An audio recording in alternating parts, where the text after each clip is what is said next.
Hey guys, it's Daithi here, and you're looking at my first ever Black Ops 2 gameplay. And it was pretty weird, but fun at the same time. My feelings for the game have changed. It's not the same anymore. I think we've fallen out. So, but I still enjoy playing it with friends and stuff, but that's not what the commentary is going to be about. Let's get away from the gameplay. It's going to be about my YouTube story, as it says in the title. Basically, I'm going to talk about how I got to where I am now. So I'm going to go to the very beginning, back in Modern Warfare 2 when I was introduced. And basically, I didn't start, you could say I started YouTube, but I didn't start it. Like, my brain started thinking about YouTube. And back in, it was the summer of 2008, and it was a brisk and cold evening. No, it was night time, and I was really tired. And my friend showed me his YouTube.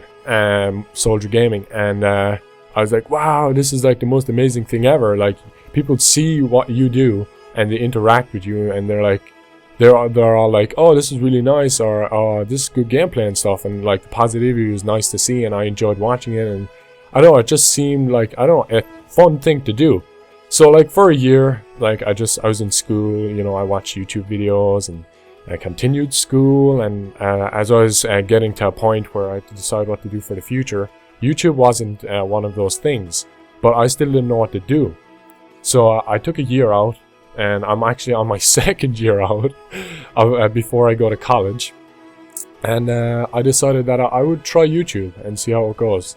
And the thing is, I started YouTube differently than other people. A lot of other people would have started, like for example, on their own, like literally like on their own. They wouldn't know anyone in YouTube, they wouldn't have people that did YouTube or give them advice, because for me, I was given a lot of advice and a lot of help when I started off, and that's because oopsies, alright, ignore that ever happened. And that was because I met people that were actually on YouTube before I started, and that was because of a guy called Big Busy, as you might know him, and he introduced me to tons of awesome people like Mr. Wuffles, he played with, fellow Canadian, and I blossomed a friendship with them in that group, and then I was introduced to the Hidden Masters, and everyone got on well there, and we all got on well, and everyone's happy, and sunflowers and everything.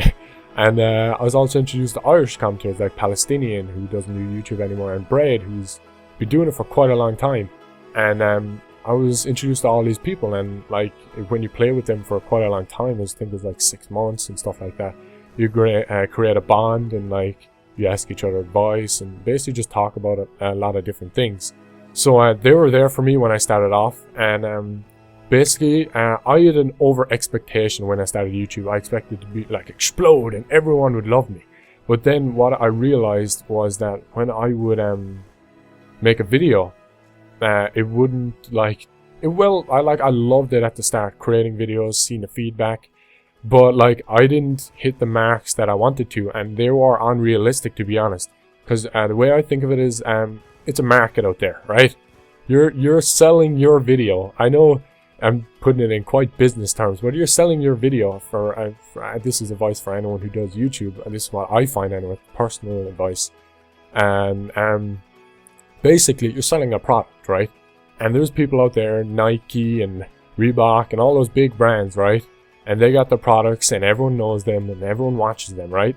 And then you bring your product out of nowhere, like literally out of nowhere, no brand, no nothing, nobody knows your name and all that kind of stuff. How do you think you can get up there with the big brands? Like think in your head, you're like, how can I do that? And the only way you can, the way I see it, is like your content, your product has to be as good as theirs. Like, don't copy it, but it has to be as good. Like, for example, ninja defusing with Speedy. Alright, lots of people do ninja defusing, so it's hardly copying. But lots of people did it, and I enjoyed doing it in Modern Warfare 3 even before I started. So, like, the way I see it is, you have to, like, compare yourself to those people, right? So I looked at his videos and I was like, oh, he doesn't really use riot shields, and he only uses first person, like, he doesn't use a lot of theater. So I'm going to use riot shields only, and I'm going to use like theater mode a lot and try and sync it and like do all this really nice editing, which was, you know, helped by Mr. Wuffles. He'd like give me advice, and it's nice to have people like that. So basically, like, what it's boiling down to is like a work ethic, and also friends that are there to help. Like, when I started YouTube, I was like, I don't need help, I can do this on my own. The thing is, don't be afraid to ask for help. But then again, like, I wouldn't go to someone and be like, hey, can you check out my channel and stuff like that.